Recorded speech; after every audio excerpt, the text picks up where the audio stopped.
равшан Юсуфов, директор осорхонаи тарихи кишваршиноси ноҳияи Шаҳристон.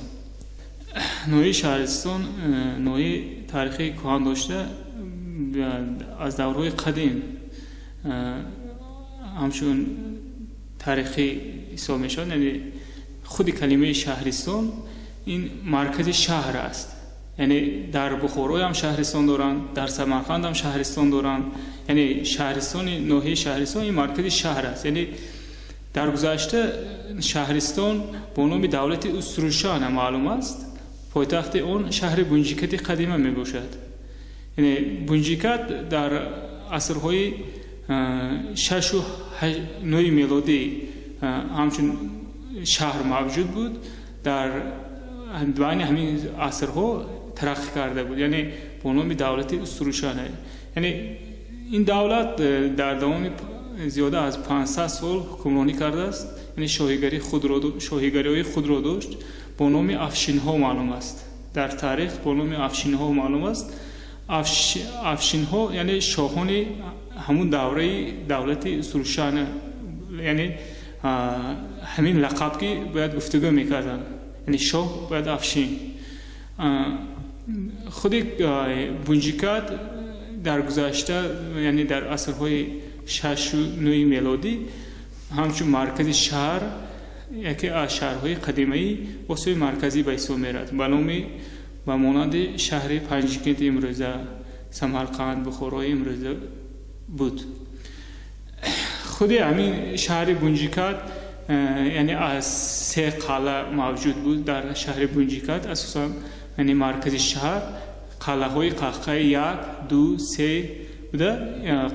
қалъаи қаҳқаи 1, 2, 3 баъд аз асрҳои 9-12 ба 3 қисмат тақсим шудаги ин шаҳри Бунҷикат.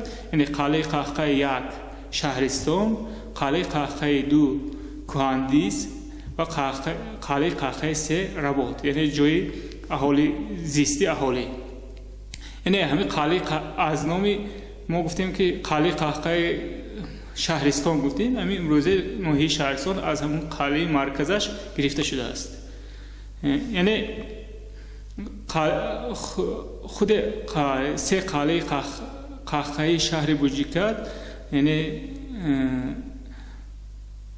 бо мутахассисони соҳаи вазорати фарҳанг ва академияи илмҳои ҷумҳурии Тоҷикистон дар шоҳроҳи Абрешим корҳои назаррас гузаронида шудааст. яъне дар феҳристи умумиҷаҳонии фарҳангии ЮНЕСКО пешниҳод шудааст.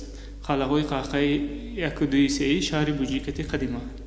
Шаҳристон дар гузашта мо гуфтем ки бо номи давлати Уструшана шаҳри Бунҷикати қадима мавҷуд буд. яъне ин миллат асосан забони суғдӣ доштанд, яъне суғзабон буданд. дар ҳамон асрҳои 7-8 суғзабон буданд, яъне аз як миллат, яъне як лаҳҷаи суғдӣ ки гуфтагӯ мекарданд. яке аз бозёфтое ки аз ҳамин худи Шаҳристон бозёфт шудааст, аз кӯшки Чилҳуҷра, яъне катибаҳои суғдӣ бозёфт шуданд дар рӯи тахтачаҳо. яъне ин гувоҳӣ медиҳад ки забони онҳо забони суғдӣ буд, яъне динашон дини зардуштӣ буд, орояпараст буданд.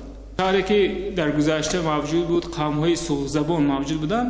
дар гузашта баъди ислогариҳои беамону беҳудуд, яъне аз тарафи арабҳо, аз тарафи худи давлати Сомониён ва охирон бор аз тарафи карахониҳон ин давлат шуд забт карда шуд. яъне ин тамоми ҳамин давлати гузашта хароб шуд.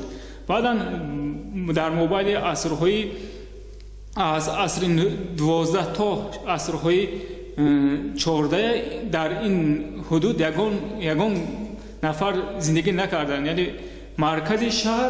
маркази шаҳр дар ҳозира Уротепаи имрӯза Кӯшба аст. яъне Шаҳристон яъне марказ давлати Уструшана нест шуд дар асри 12. баъдан дар то асрҳои 14 ин давлат мавҷуд нест шуд. яъне баъдан дар Уротепа асри 15 дар Уротепаи имрӯза асри 15 ба ташкил шуд. خیلی مرکزی شهر و یعنی در اینجا در تاریخ همون اورتیپه یعنی بیکیگری ها هست، یعنی از طرف بیکیگری ها از طرف یعنی یکی از شاهان همون دوره رستم بیگ یعنی حدودهای شهرستان تقسیم شد. از سرچشمه تاریخی در شهرستان سال 1888 همگی 88 خوجگی موجود بود. تمام آهسته آهسته دیگر خلق و ملت های ازبک زبان یعنی قرغیز، قزاق کش بستن در حدود دهه شهرستان. آهسته آهسته یک زمینه شد برای ناحیه شدن. یعنی ناحیه شهرستان از سال 1868 تشکیل شد.